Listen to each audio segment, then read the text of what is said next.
Hospitales en la ciudad de La Plata, en el Hospital Rossi. Estamos allí en vivo con Julián Baccarini. Julián. Claudio, ¿cómo estás? Muy buenas noches. Sí, estamos en el Hospital Rossi, que es uno de los referentes en la provincia de Buenos Aires y uno de los primeros que empezó a hacer el test de PCR. También hacen los test rápidos aquí, pero con una situación similar a la que estaban diciendo recién. Entre el 75 y el 80% de las camas críticas o camas de unidad de terapia intensiva están ocupadas aquí en el Hospital Rossi. Estamos con Cecilia Haschek, que es la directora ejecutiva del Hospital Rossi, y preguntarle primero, doctora, bueno, la situación puntual de las camas y cómo están realizando testeos, si estas medidas de algún modo sirvieron para frenar el crecimiento que estaban teniendo, que era exponencial en el hospital. ¿Qué tal? Buenas noches. Sí, es un poco la realidad que ustedes estaban contando recién. Estamos en un 80% de ocupación de las camas críticas o de cuidados críticos. Y estamos testeando y continuamos testeando también, como recién mencionabas vos, tanto con PCR como con test rápido. La positividad que nosotros estamos viendo en los testeos es de alrededor del 48% de positividad. Si bien veníamos creciendo en la cantidad de testeos, vimos que en las últimas semanas se aplanó un poco la curva, pero sigue siendo muy alta también la positividad. Y en la ocupación de camas de cuidados críticos, si bien baja muy poquito, en realidad sigue alto en el 80%. Claudio, Mariana, Cecilia Haschek, la directora del hospital, los escucha. Doctora, ¿Qué tal? Buenas noches. Muy buenas noches. La pregunta es, ¿cuánto hace que están ahí al borde del colapso, siempre teniendo una cama libre que se ocupa en ese ajedrez que hacen allí para poder atender a todas las personas? ¿Cuánto tiempo hace que están allí en esa medida límite? Mire, nosotros estamos así desde el comienzo de la segunda ola. Si bien en algún momento estuvimos al 100%, luego bajamos, pero no bajamos del 80%, 75%, 80, 85%, digamos, sigue siendo un porcentaje alto, y esto es desde el comienzo de la segunda ola. Doctora, ¿cómo están a nivel de insumos, de todo lo que requiere la atención en terapia intensiva? Personal, ¿qué pasa con el oxígeno? Mire, en estos momentos, en realidad en ningún momento nosotros tuvimos problemas con los equipos de protección personal. Y si bien el oxígeno fue en un momento crítico, en nuestro hospital particularmente no llegamos a tener que padecer la situación que sí han tenido a lo mejor otras instituciones.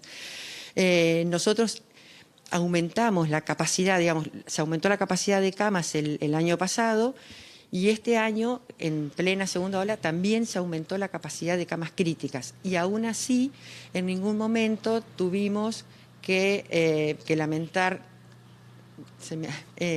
no tener oxígeno o equipos de protección personal, que en realidad eso nunca sucedió.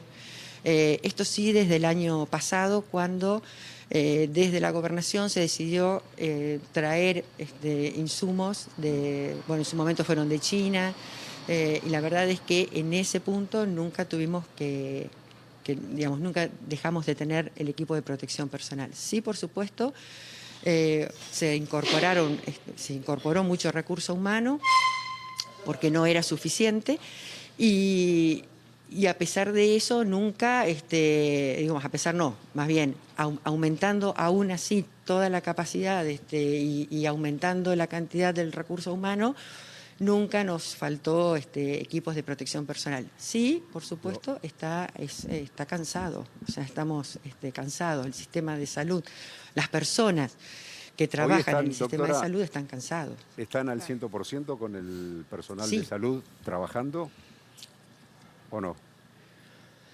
Sí, sí, claro. Sí, sí, sí. Por supuesto que, a ver, todo el personal de salud está vacunado. Lo que ocurre muchas veces es que se producen aislamientos, no tanto como el año pasado, que fue por contagios del personal de salud, sino que es por aislamiento, por contacto estrecho de algún familiar o alguien cercano a ese trabajador de salud, que sí tiene que sí tiene COVID y que por lo tanto el trabajador queda aislado igual, pero en una situación muy diferente a la que tuvimos el año pasado. ¿Y qué promedio de edad tienen allí los internados en terapia intensiva? Mire, eso se dio como se dio acá, como se dio en todos lados. Bajó la edad de pacientes que están o que requieren de cuidados críticos y respirador. En realidad, el promedio bajó a pacientes o personas entre los 45 y 65 años. Ese fue el grupo etario que mayormente se vio afectado en esta segunda ola. ¿Temen que a partir de ahora que se empiezan a relajar los controles, porque ya salimos del confinamiento estricto a partir de este fin de semana, pueda empeorarse la situación en lugar de mejorar por lo que fueron pocos los días de confinamiento? Mire, nosotros lo que un poco desde el sistema sanitario y todos los agentes y trabajadores y trabajadoras de la salud, lo que pedimos es que cuando se levanten estas restricciones, que son necesarias también levantar un poco, es que apelar al autocuidado, digamos, salgamos cuando tengamos que salir por algo importante, si no quedémonos en casa. La verdad es que tenemos un fuerte llamamiento, un fuerte llamado hacia la sociedad para que sigamos cuidándonos. Nosotros, el sistema de salud va a responder, respondió, seguirá respondiendo.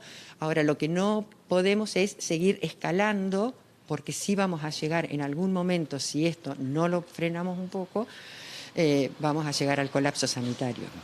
No llegamos, pero podemos llegar. Así es. Doctora Cecilia Hayek, muchísimas gracias por este contacto. Julián Baccarini también. Muchísimas gracias a ustedes.